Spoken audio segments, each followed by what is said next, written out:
তো hello guys, welcome to my new blog. তো আজকে আমি একটা ব্লগ নিয়ে চলে আসলাম। সো আমার আজকে প্রাইভেট আছে। সো প্রাইভেটে যাবো, দেখি কী হয় না হয়। So let's go.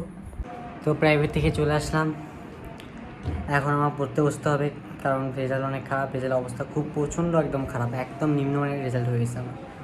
সো এখন আমার পড়তে বসতে হবে। এখন আমি বায়োলজি করবো। বায়োলজি আবার 6 অধ্যায় থেকে এবার পরীক্ষা শুরু। সো 6 অধ্যায়টা একটু খুব টাফ। এই পড়াটা মনে রাখা খুব কমপ্লিকেটেড। 6 অধ্যায় জীব বিজ্ঞান 160 ও 137। আমার বায়োলজি স্যার, যার কাছে আমি যে জন্য পড়ি, কমন দিছে অনেকগুলো।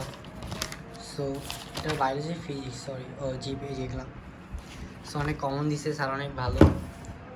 আমরা সবাই মিজাজ স্যারের দোয়া করবো স্যার যেন জান্নাতবাসী হোক, কারণ স্যার আজ হেল্প করেছে আমাদের জন্য। Just mind blowing.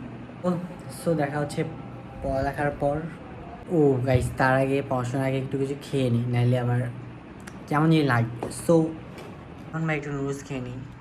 লাইক আমি রান্না করছি, কেমন হয়েছে খেতে? মোটামুটি ভালো হবে। সো গাইস, পড়াশোনা অলরেডি শেষ।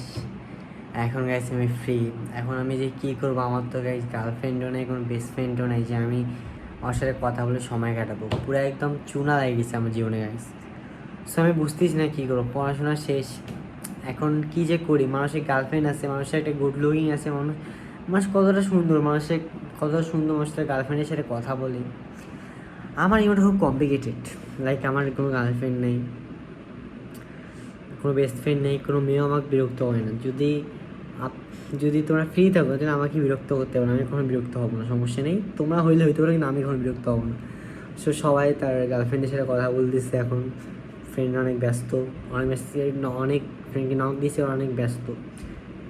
গার্লফ্রেন্ডের সাথে কথা বলতেছে, আর কী করবে। আর আমার ভাগ্যটা কুত্তার মতো, গার্লফ্রেন্ডও নেই, কোনো ইয়াও নেই। বা এখন কী করি আমি নিজে বুঝতেছি না। সো দেখা যাক কী করা যায়। দেখা যায় আরেকটা লাগে।